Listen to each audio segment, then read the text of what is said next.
Good morning, everyone. Welcome to today's video post. Today, I want to delve into just a little bit. It's not really a political delving into, although it's a political topic, but it's really about how we can use the Dharma to help navigate it. And that is the very deep and deepening, for sure, it's still increasing, polarization of people, of views.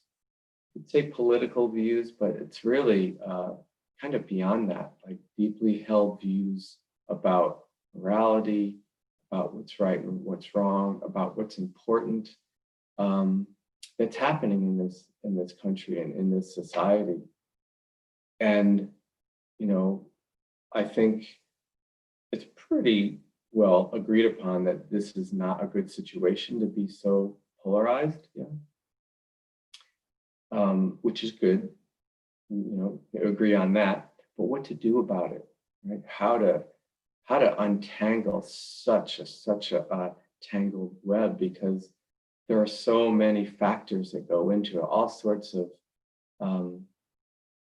social science understandings, psychological understandings, different patterns of understanding in this country. It's very tangled. So how do we untangle it? And certainly there's the understanding in political science or social sciences, and that's really helpful. The more people have an understanding of that, the more helpful it'll be. But beyond that, and I would say even more than that, is understanding these own hearts and minds. Yeah, how do they get polarized? Like, we can actually come to understand that if we pay attention. If we pay close attention, we'll know how this, not someone else's or in a book or a theory, how this very own heart and mind becomes polarized, becomes attached, right, to a particular view. We can suss that out. We can be aware of it. We can see the mechanisms by which this happens.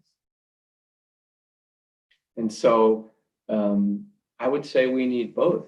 It's very helpful to be educated in, again, social sciences or psychology, political science. Helps to have a framework.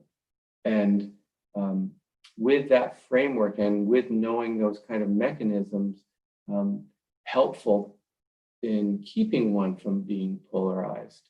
But in the end, we have to really, because that's system, right? Those are systems. In the end, we have to really know why this heart and mind, and how this heart and mind becomes polarized, becomes attached very strongly to a particular view.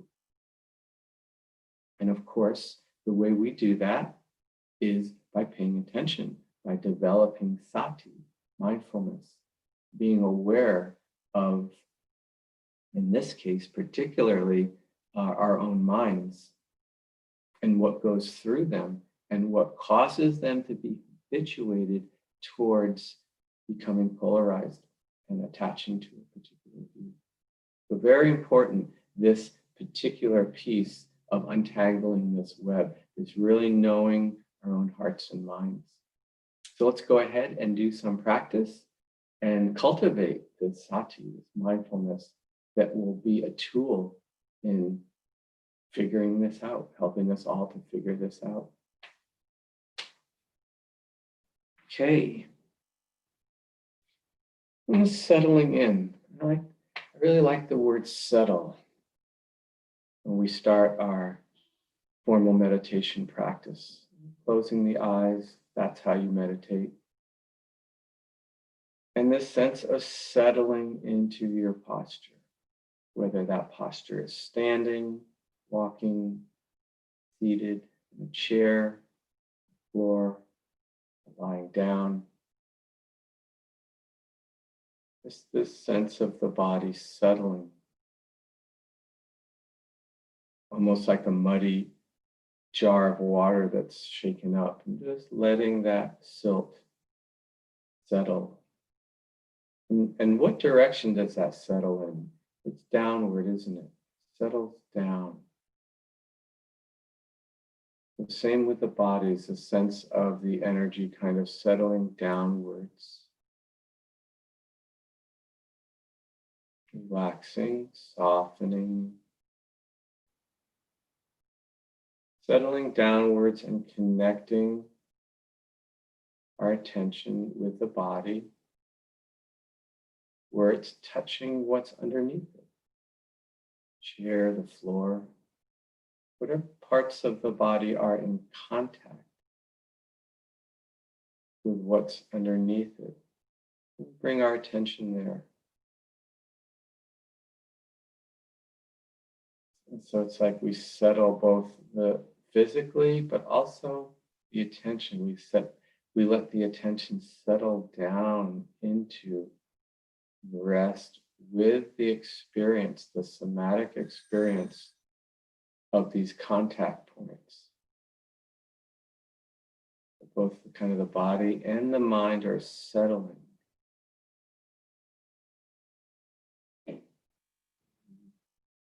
Feel the sensations at these contact points. And now that we've settled kind of downwards, we can have the sense of the body also opening or widening.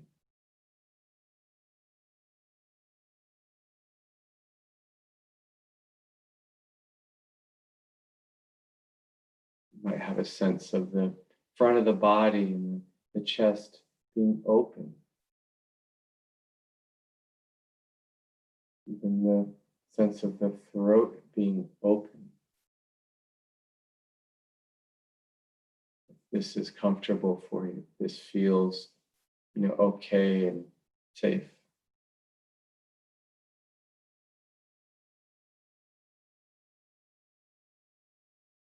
And now again, we can also follow the body with the mind, open the attention from just feeling the body at these contact points to feeling the whole body.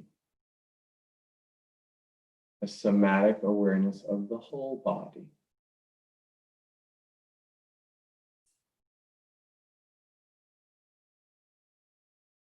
And as we open our attention this way, we can start to perceive the body as more tiny points of sensations. When we're at the contact points, go back there for a moment with your attention. Mostly kind of hardness, softness, heavy or light. These are the manifestations of the earth element.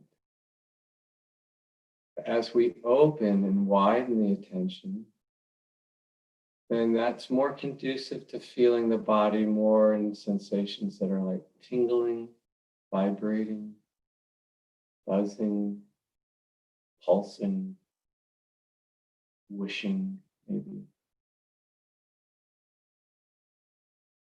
These are more descriptive of the air element.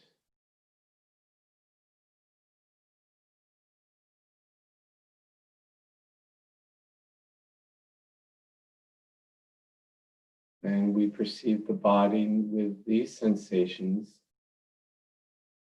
It's less defined, less like hard or discrete edges, more of a field, even a fluxing field of tiny sensations, sparkling in and out of existence very quickly.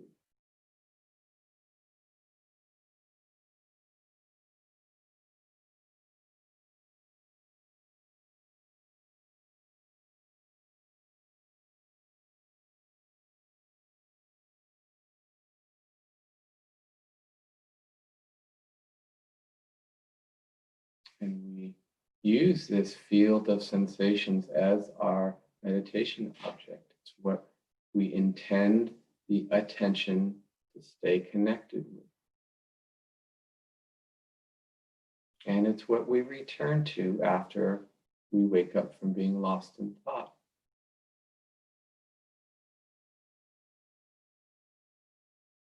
And if one wants within this field, the breath can be known, not as separate from this field, but simply a part of it, but a distinct part of it. We can feel the rhythmic movement of the in and out breath within this field.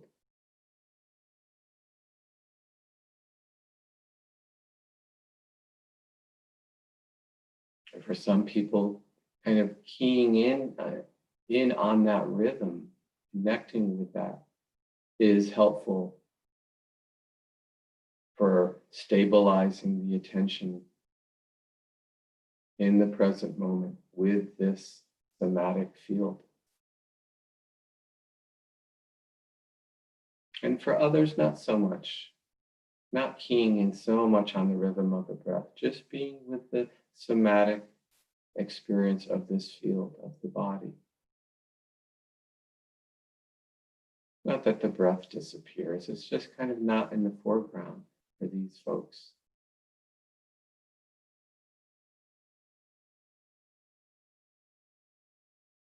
In either case, this sense of the attention resting with the sensations of the breath body, this field. Training, developing, strengthening mindfulness.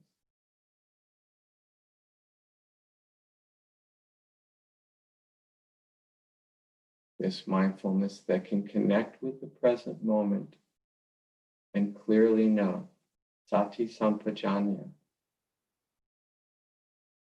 mindfulness and clear comprehension.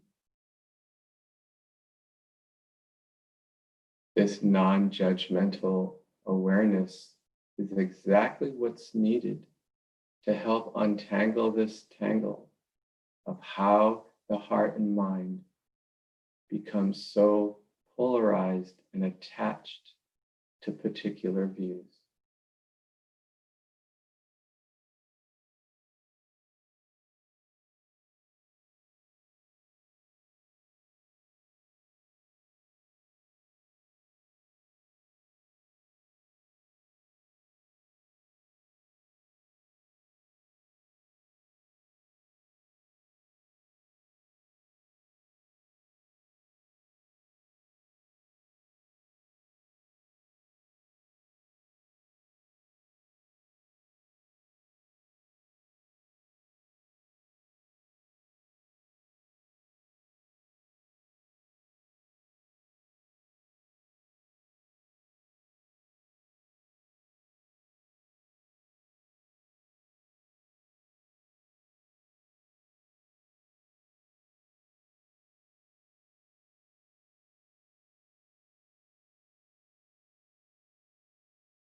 Thank you, everyone, for practicing together.